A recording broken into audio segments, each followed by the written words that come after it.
All right. Well, good morning. My name is Matt. I'm one of the pastors here, and this is my lovely wife, Sarah.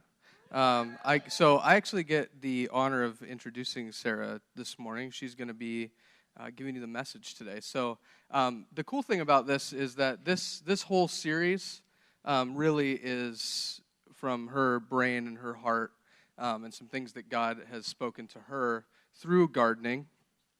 It expanded into some other stuff throughout creation and nature and all that kind of stuff as we talked about it and kind of fleshed it out. But really, you're going to hear the heart of why we even did this series to begin with today. So you're in for a special treat. I just, obviously, whenever I get the chance to do it in front of a live studio audience, I like to, I know, right? Well, we're being recorded, so, but my wife is, if you've known her for any length of time, you've seen a tremendous amount of growth and leadership and compassion, and I would just say this desire to do God's will. There's people that I know that say they want to do God's will, and then there's my wife who will just do it.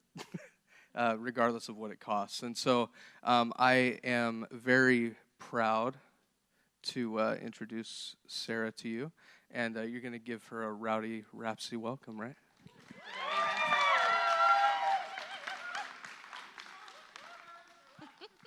Good morning, guys. I did not know he was going to do that, and it doesn't help when you're nervous. Thank you. Give me some warning next time. So, first of all, this has nothing to do with what I'm talking about, but that's how my brain works. During worship, Jess and Caleb are amazing. Like, our musicians are amazing. I just have to give you my little secret for worship. If you're like me, it might just be me. I cannot clap on beat. I can focus really hard and, think about it, but then once I try to start singing, it's gone. It's one or the other. And so I told Jess a little while ago, my trick is to look at Caleb and Jess's feet, because their toes are going, and it's not going to be off. So that's my little trick when you're worshiping. If you see me going, or just staring at people's feet, that's why. I can't do it. But they're amazing. So first off, if you know me, you know I love gardening, and that also leaks over into animals. So we're starting off with an awesome doggy video.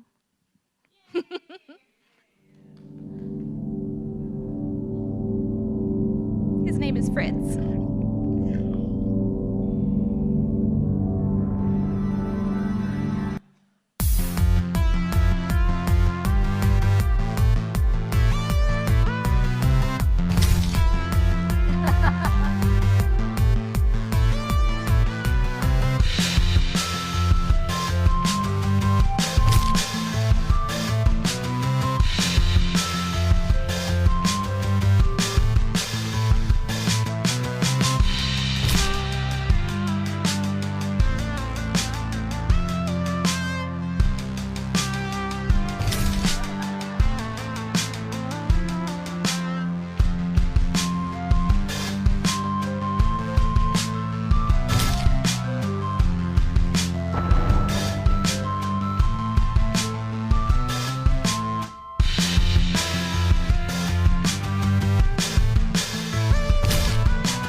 Good job, Fritz. So, first of all, yes, we've watched this 500 times, and we still cry laugh every time. It's awesome. But I feel really bad for Fritz. We used to have a dog like that, unless it was food. She'd catch food.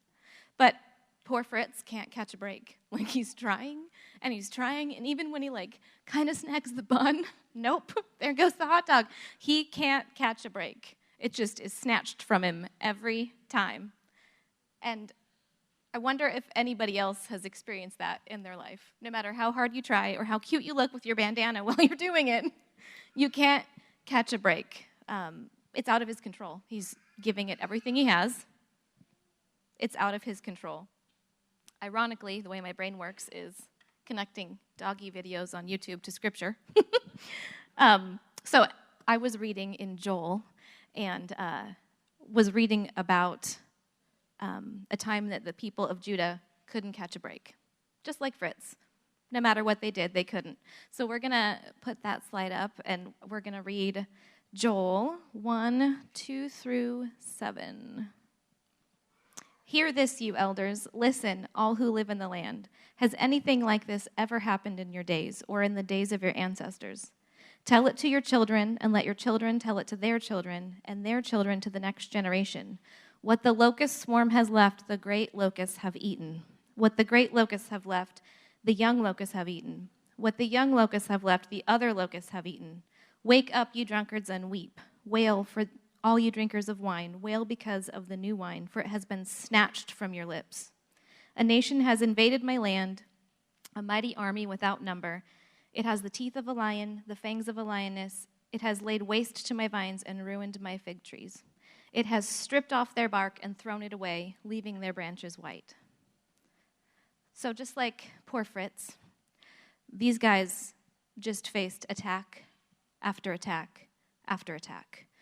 And when you think of locusts, Eli asked me, what's a locust? Like a massive grasshopper. Huge insects, they destroy. And I know Robin and I are constantly trying to keep bugs off of our vegetables. I didn't ask you if I could say this, but it's awesome. She mixes peppermint oil and water, and you can see her out there with her sprayer, spraying the plants, killing the ants. Nothing can come into our garden, but it just keeps coming, doesn't it? No matter what we do. Even if we use the real chemicals, they just keep coming. And that's what was happening. It's not one swarm of locusts. First it's the locust swarm, then the great locusts, then the young locusts, then the other locusts. They just keep coming. You can't catch a break.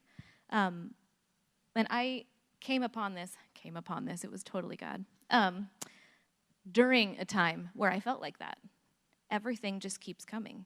Or even if things are kind of okay, the hope and the dreams that were greater than this, I see no way, because locusts just keep coming. There's no way. This is where I'm at. So for me, everybody has that story, I hope. It's not just me. Been through a lot. What's been snatched from you? What has the swarm of locusts eaten and destroyed?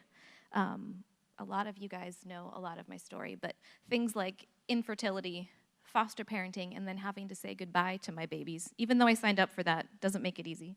Losing loved ones, really special people dying, struggling with my own kids who I love dearly, special needs, mental health. We have autism, bipolar, anxiety, all of it. Even when, it sounds silly to say I've got it under control, because I don't, even though when therapy's in place and all these things that we're doing that kind of does it, and that you still feel like they just keep coming. The destruction, even though you think you're kind of holding it at bay, then the other locusts come, and then the young ones, and then the great ones. There's just swarm after swarm of locusts. So as I was reading this, it's totally God, because you look back and it's like boom, boom, boom, boom, boom. That wasn't me. This scripture, and then I came across the song that I had Jess and Caleb and the team play this morning about praising before your breakthrough. And that came to me at a time where I was in this place, and I thought, well, but there is no breakthrough. I don't see any way that this could shift, or these dreams could come, or even to the point where I was like, even if it's not that thing I wanted, could it be something other than this stuck here? And so I listened to this song, Matt can tell you, probably on repeat for 4 months, 6 months, just that song, because that was all I could do, was listen to, I will praise before my breakthrough until my song becomes my triumph. And it was just this little shred of, okay, God, I've seen you do it before. I've probably never been in a place where it felt that hopeless, but I've seen you do it before. And so all I could do was sing that song. And what I realized is when the locusts are destroying and just keep coming, it feels a lot like wintertime in the cold during a season where there's no life sprouting up. He goes on in Joel. You guys really should take time to, I would be up here for days. Joel 1 and 2, just slowly going through it. There's so much in there. This is a little snippet. But he goes on to describe the destruction. Fields ruined, the ground dried up, the grain destroyed, the harvest is destroyed, and the trees are withered. So I thought of the winter time and remembered about a year or two ago, I thought, I'm going to plant some fruit trees. And Robin was like, you can buy those. Like, I was like, I know. I'm going to plant them. So I started with lemon trees and Trader Joe's, organic, obviously organic. Got the seeds, and I got on Pinterest because that's what you do. And there's this whole process. Like, you can't just plant them. You have to soak them and get all of the sort of slimy stuff off. There's a whole process. I have a lemon tree in my house, by the way. It's about this big now. So then I decided to do apples. And it's a whole nother process that takes a lot of time and a lot of cold.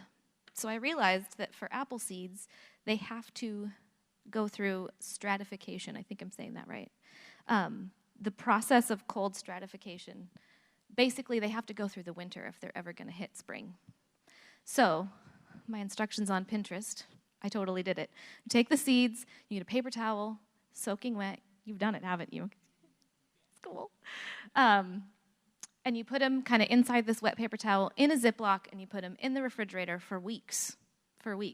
And it feels like that a plant could not sprout in, well, not quite freezing, but pretty cold. I don't know, like 38 degrees or something like that in the fridge. That doesn't matter, but the details matter to me. And sure enough, after about 6 weeks, they sprouted. I think we have a picture of the apple seeds. Those aren't mine, but same thing happened. Weeks in the cold. And so in all of my nerdy researching and Googling, I found this description of this process that really makes a lot of sense. And I realized, oh, dang, the locusts are eating and the freezing cold is coming, but there's a reason for this process. So the definition of cold stratification, this was my favorite one. Pre-treating seeds, cold stratification is a simple measure you can take which will break a seed's dormancy, causing the seed to be more ready to germinate. By subjecting the seeds to this pre-treatment, you are really only providing them with the effect that Mother Nature would have had on the seeds had they been left on their natural course. However, by applying pre-treatment yourself in a controlled environment, such as a refrigerator, you are speeding the process up and better able to control and diminish factors detrimental to the seed's survival had it been left on its own. By cold stratifying the seeds, you are able to affect the time seeds will have to be, I'm reading this totally wrong, I skipped a line. So sorry. It's a little bit different than nature's timeline. You're using the refrigerator, and it's a controlled environment, and you're doing that same process. But what an incredible thing that freezing cold for weeks is the only way to wake up out of dormancy. What an amazing thing. And so as the locusts are coming, or the winter has set in, the only way for that to come, I think I have a picture of the apple tree as well, which is amazing and gorgeous, and it's bearing fruit and it's thriving, and that feels a whole heck of a lot better than when you're in the winter, but it would not have happened. Something I love about God is that some winters are real short and real cold, where you might have a warmer winter or a really long winter. Every winter is a little bit different, and he knows exactly what they need. I've done this a couple times with the seeds, and sometimes they come up quicker than other times. I don't know. I'm not in control of that, but God knows exactly where you're at and what season you're in, what's being eaten and snatched from you, and exactly the winter you need to wake you up out of dormancy. This is pretty incredible. He even says in here, again, you guys should read Joel 1 and 2 on your own. Take some time and study it. There's a whole bunch that I wanted to include, but I don't have time, that talks about, it literally says, wake up. I mean, if you read it, he's literally telling them, hello, if you hadn't noticed all this is happening, before you get to the part where he brings the spring and the fruit. He gets to a point where he says, even now declares the Lord, return to me with all your heart, with fasting and weeping and mourning.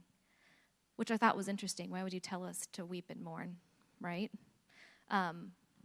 Because processing through that comes before this, and he knows that. Just like the cold, and then being transplanted to the ground, then the spring, that whole process. He even says to rend your heart.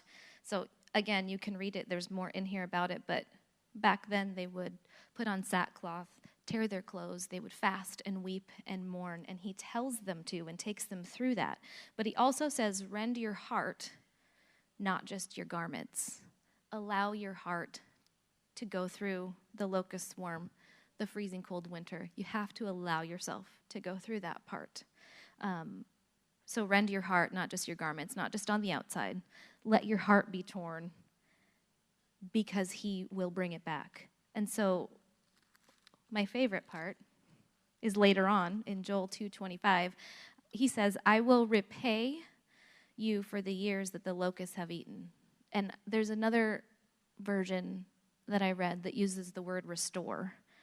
And I thought, just my own personal opinion, I don't feel like he doesn't need to repay. He doesn't owe me anything.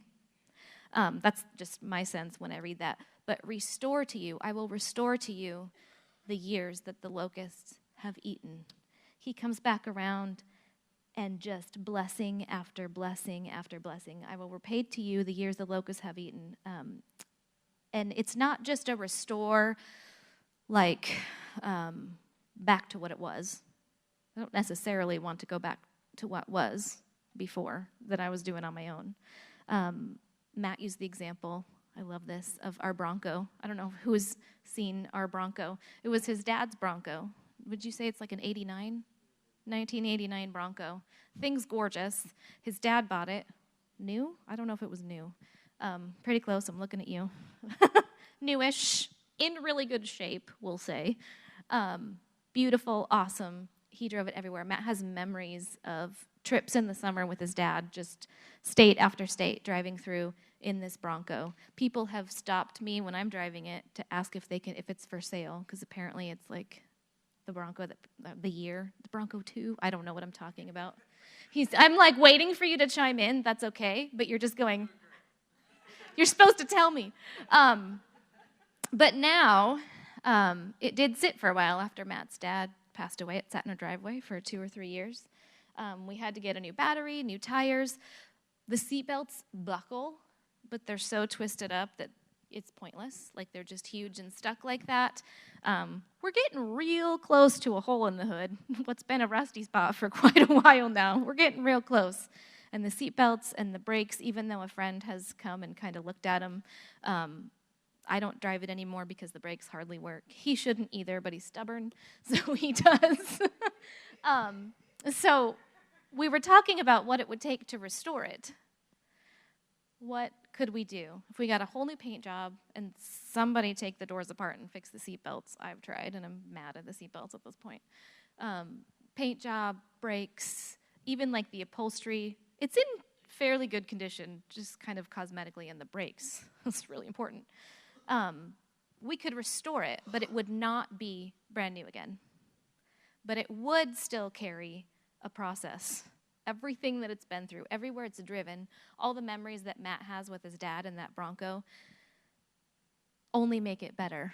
So in my mind, restore doesn't necessarily mean erase all that, the sitting through the winter for a few years after his dad died, we didn't know what to do with it. It doesn't erase all of these swarms of locusts or the cold and the damage to it. So restore, though, means a whole new life, a whole different thing that would not have come without all of that. So we finally get to the good part. in 2:28, Joel 2:28, he said, "And afterward I will pour out my spirit on all people. Your sons and your daughters will prophesy. Your old men will dream dreams. Your young men will see visions." And there's so much more.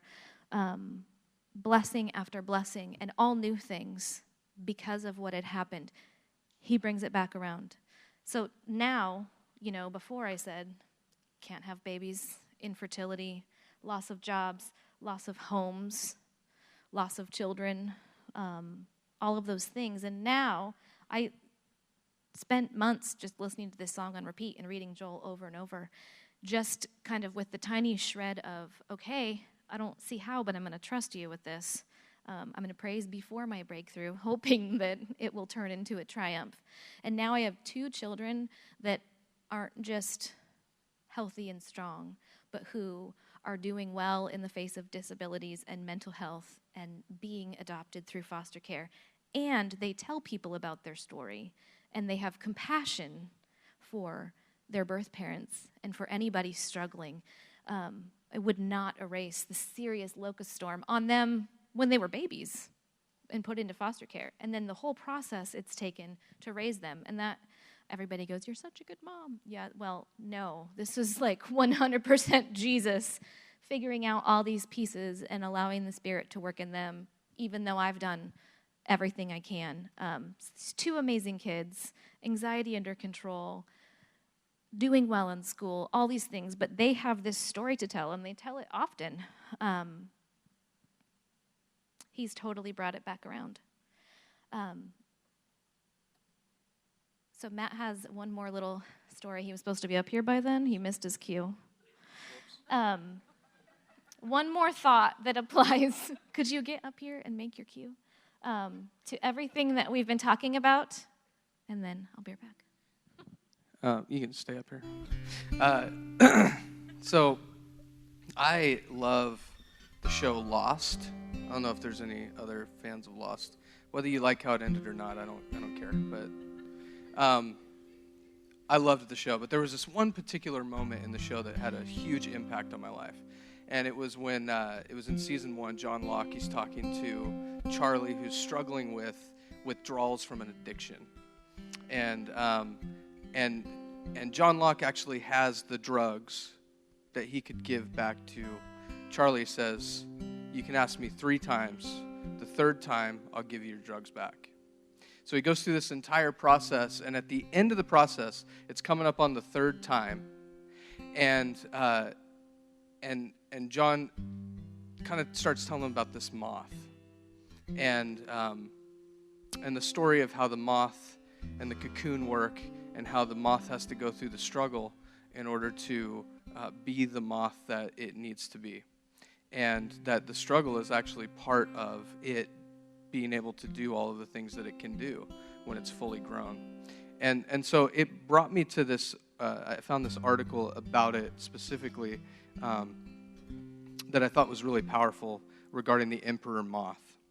So listen to this. A man found a cocoon of an emperor moth.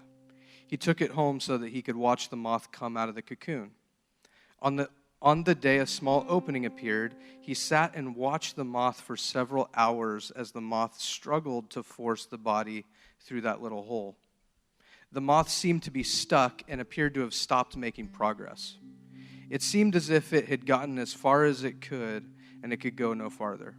The man, in his kindness, decided to help the moth, so he took a pair of scissors and snipped off the remaining bit of the cocoon. The moth then emerged easily. But its body was swollen and small, its wings wrinkled and shriveled. The man continued to watch the moth because he expected that at any moment the wings would enlarge and expand to and be able to support the body, which would contract in time. Neither happened.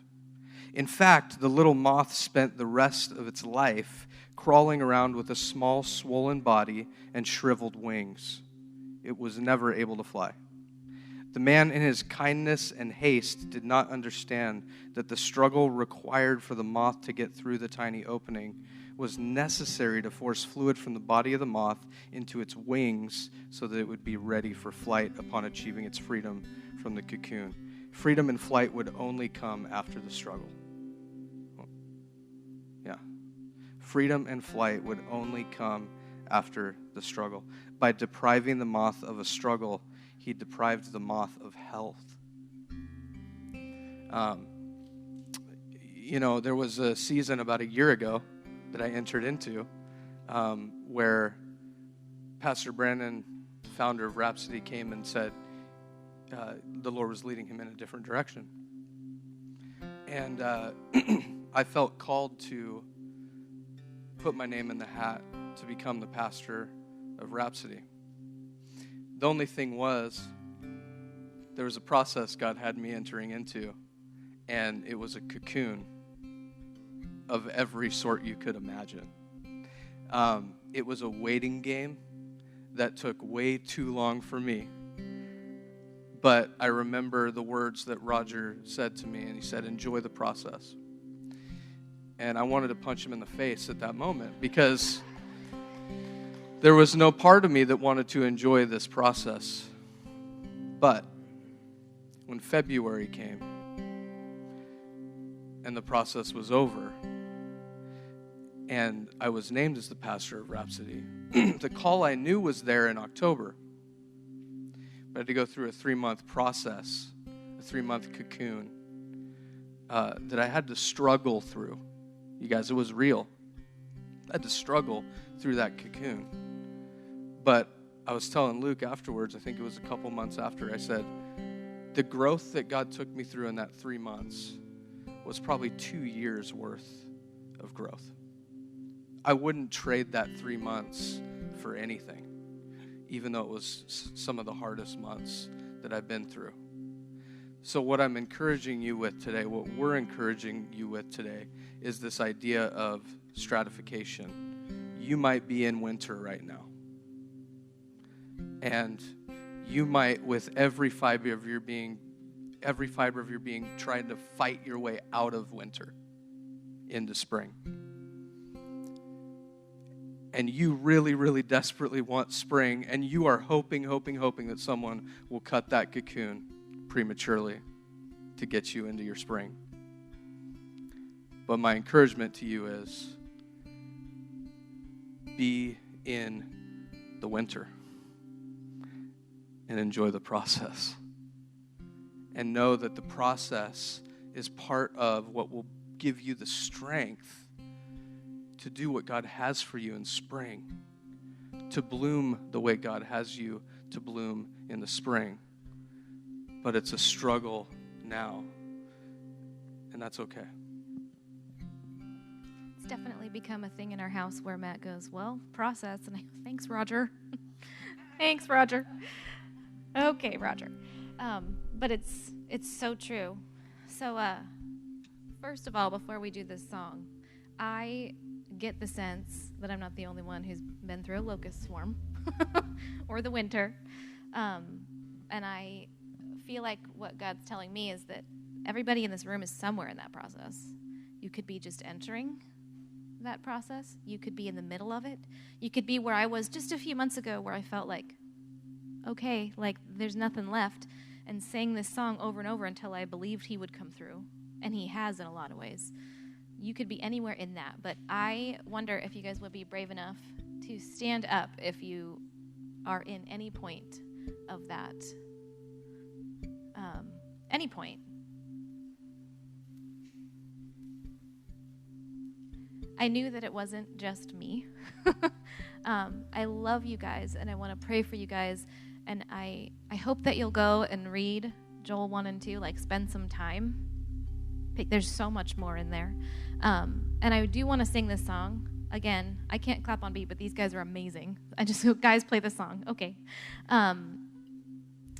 It's all about this process, but I want you to really listen to the lyrics, especially kind of towards the end. I will praise before my breakthrough until it becomes my triumph. And also where they talk about he's moved before, he's going to move again. So you may be close to the end, you may be just starting, it doesn't matter. We remind ourselves of that.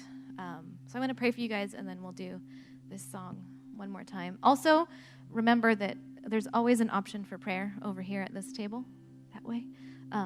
Don't come in with something and then leave with it without being prayed over. Not that we're going to fix it right now, but the community and what the Spirit can do. Don't leave without doing that if you feel that pull. God, thank you so much for this morning, for this day, for this group of people. It's absolutely incredible that you would come down to us and enter us into a community where you're speaking and moving. And I just pray for everyone who is in this same boat this morning. No matter the struggle, no matter the locusts or the winter or whatever it is personally, remind them that you're in it, that it's not ending because you know it's not time yet. You know how long their winter needs to be. But we can praise through it until it's a triumph because we know that you will come again like you have before. So God, just encourage everyone to stay in that place, not because it's easy or that all the struggles just go right away, but because we know that you're there and you'll do it again. Thank you, Jesus.